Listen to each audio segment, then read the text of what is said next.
Hey, hello everybody. I got an idea burning a hole in my head, and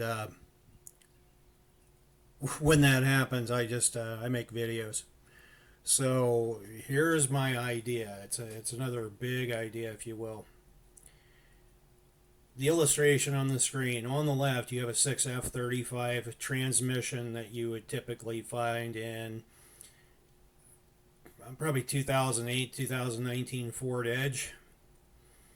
And on the right, you got a 4T65E, a General Motors transmission.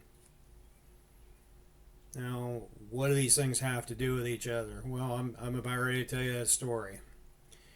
Right now, there is a 2012 Ford Edge that I know of. The reason I know that it's owned by my mother and father. It's sitting somewhere with the engine trashed in it. The engine does not run, it burn up.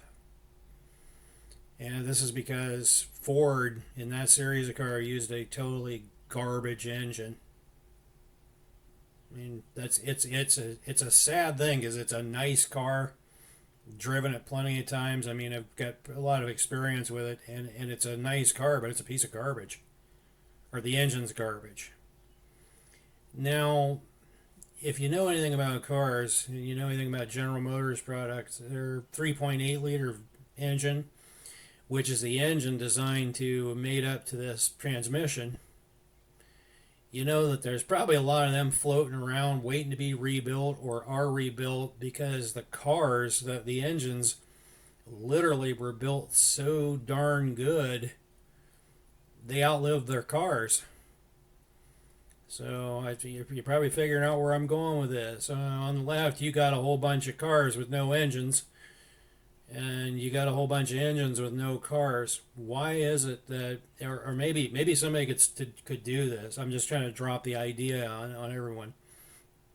Make an adapter plate so you can adapt the 3.8 liter engine to the 6F35 transmission. If you look at the pictures, there's a lot of similarity in those torque converters. Now, I mean, that can be deceiving. We don't really know until we pull one of these apart and look at the torque converters. But it might be a matter of making some simple modification to either of the torque converters to get them to work in that kind of arrangement. And then the only thing you'd have to worry about is the engine control module on the edge not being compatible with the GM engine. But it might not be that hard a problem to solve. Anyway, let me know your thoughts.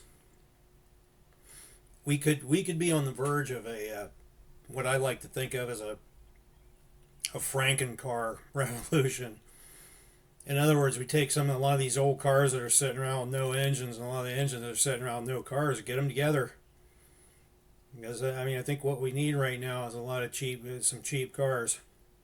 But anyway, like I said, give me your thoughts, and we'll do it again sometime.